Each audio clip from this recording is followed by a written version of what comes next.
روزوں کے بعد ایک ملنے کا دن دیا ہے، اس دن میں نفرتوں کو بھلا دیا جائے، رنجشوں کو بھلا دیا جائے۔ جن سے آپ روٹھے ہوئے ہیں آپ خود ان کے گھر چلے جائیں، ان کو جا کے سلام کر لیں۔ جو آپ سے روٹھے ہوئے ہیں ان کے گھر بھی آپ خود چلے جائیں، اللہ آپ سے بہت راضی ہوگا۔ ہزاروں نفلوں پر، ہزاروں لاکھوں نفلی روزوں پر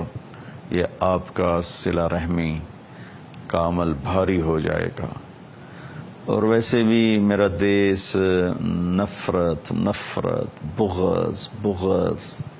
سینہ پک گیا ہے، دیکھ دیکھ کے، سن سن کے۔ مذہب کے نام پہ عجیب و غریب نفرت ہے، سیاست کے نام پر ہے، رشتوں ناتوں کے نام پر ہے، قومیت پر ہے، صوبوں پر ہے، زبانوں پر ہے، عجیب و غریب حال ہے۔ اللہ اپنا فضل فرما دے، شاید کسی رونے والی کی تو فعل اللہ تعالیٰ پوری قوم کا بیڑا پار کر دے، اور پوری امت پر جو حال ہے، جس طرح لاشیں گر رہی ہیں، معصوم بچوں کے پرخشے اڑ رہے ہیں، اس سب سے نکلنے کا ایک ہی حل ہے کہ ہم سب اللہ کی بارگاہ میں جھک جائیں، توبہ کریں۔ یونس علیہ السلام کی قوم پہ عذاب آنے لگا تو سب سجدے میں گر گئے، اللہ نے عذاب اٹھا دیا۔ تو عید کا موقع ہے، ہم خوشی سے ملیں، کھلے ماتھے ملیں، ایک دوسرے کو معاف کر دیں۔ خاص طور پر جو قریبی رشتے ہیں، خون کے رشتے، بہن بھائیوں کے، خالہ، چاچا، ماموں، پھوپھی،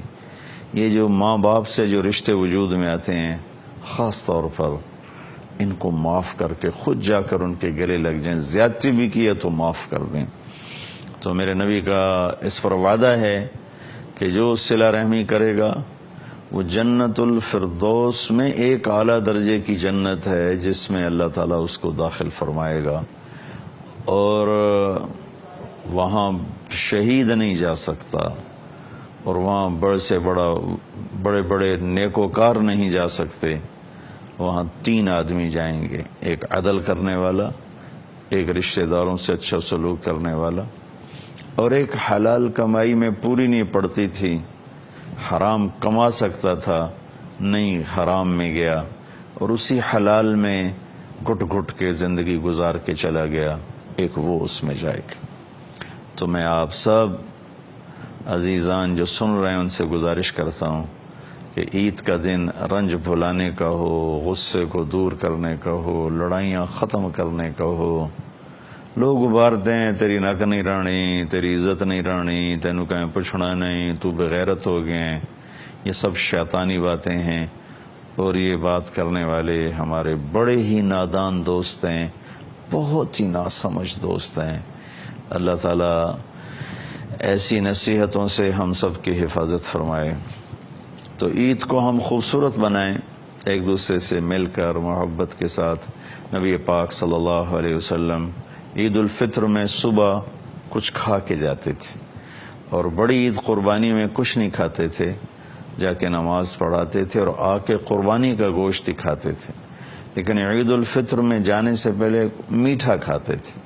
کھجور ہوتی تھی یا کوئی اور ایسی میٹھی چیز۔ عام یہی پڑھنے میں آیا کہ آپ کچھ کھا کر، میٹھا کھا کے آپ تشریف لے جاتے تھے اور جا کر عید کی نماز پڑھاتے تھے، پھر واپس آتے تھے۔ تو عیدگاہ تھی مدینہ منورہ میں جہاں سارے اکٹھے ہوتے تھے، وہاں عید کی نماز ادا فرمایا کرتے تھے، پھر سب ملتے تھے، پیار محبت، ہنسی مذاق سب کچھ ہوتا تھا۔ تو اس کو بھی ہم خوشی کا دن بنائیں اور توبہ کا دن بنائیں۔ اور ایک چیز رہ گئی تھی، میں اس کو جاتے جاتے کہہ دوں، ہیں تو اگرچہ 2 دن پتہ نہیں کتنے لوگ اس کو دیکھتے ہیں، صدقہ فطر جس کو ہم فطرانہ کہتے ہیں، یہ 29 کی شام سے پہلے ادا کر دیا جائے تو پھر روزوں کی میل کچیل صاف ہو جاتی ہے، روزے آسمان تک چلے جاتے ہیں۔ نہ ادا کیا جائے تو پھر یہ معلق ہو جاتے ہیں، لٹک جاتے ہیں، اوپر نہیں جاتے ہیں۔ اور صدقہ فطر کشمش کے حساب سے میرے نبی دیا کرتے تھے، 3 کلو کشمش دیا کرتے تھے۔ 3 کلو کشمش میرے پاس مختلف مدارس کے فتاوی آئے ہیں تو 1200 1300 کے راؤنڈ اباؤٹ یہ چلتا ہے کہ 3 کلو کشمش تقریباً 1300، 1250، 1400 فی کس کے حساب سے، ایک آدمی کا 3 کلو یعنی 1300 روپیہ لگا لے، 1200 لگا لے۔ کھجور کے حساب سے میں نے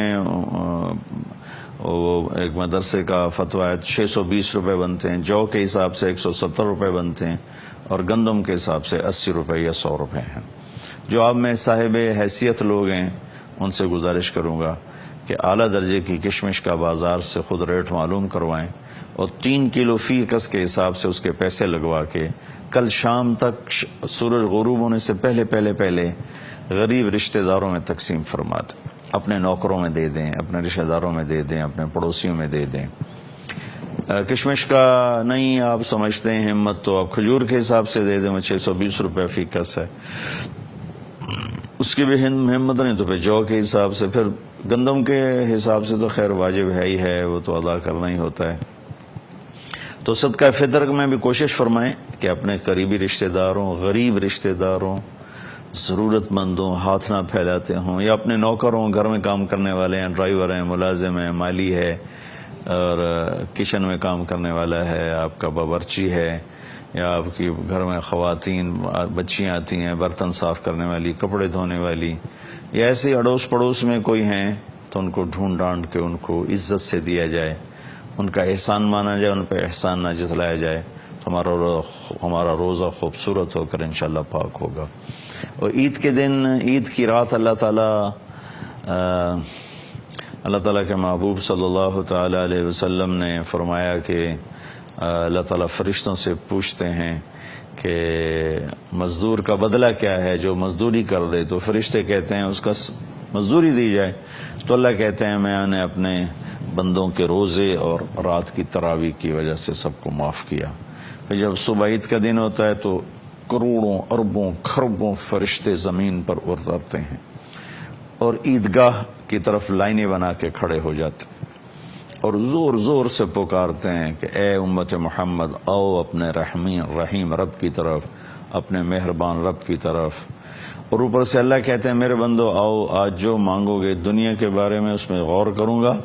تمہارے لیے بہتر ہوگا دے دوں گا، بہتر نہیں ہوگا کوئی اور اس کا بدلہ ہو جائے گا،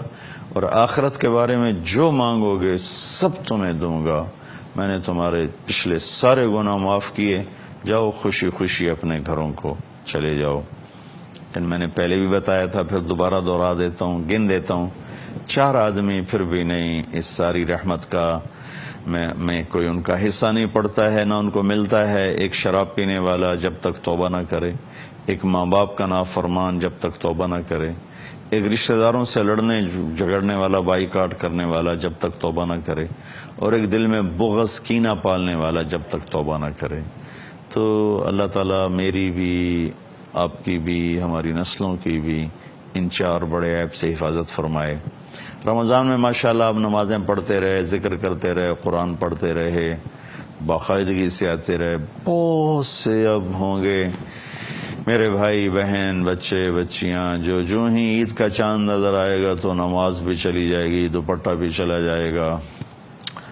اور قرآن بھی چلا جائے گا، ذکر بھی چلا جائے گا۔ ایسی بات نہیں ہے میرے عزیزو،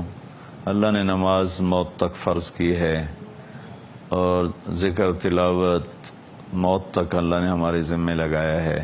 بہت سے لوگ رمضان میں رشوت نہیں لیتے کہ جی رمضان آئے گا رشوت نہیں لینی، گویا رمضان میں شریعت اور ہے اور رمضان کے بعد اور ہے۔ رشوت ہر حال میں حرام ہے، کئی جھوٹ چھوڑ دیتے ہیں، کئی ملاوٹ چھوڑ دیتے ہیں، لیکن کئی دبا کے رکھتے ہیں، وہ بالکل ہی مر چکے ہیں اندر سے۔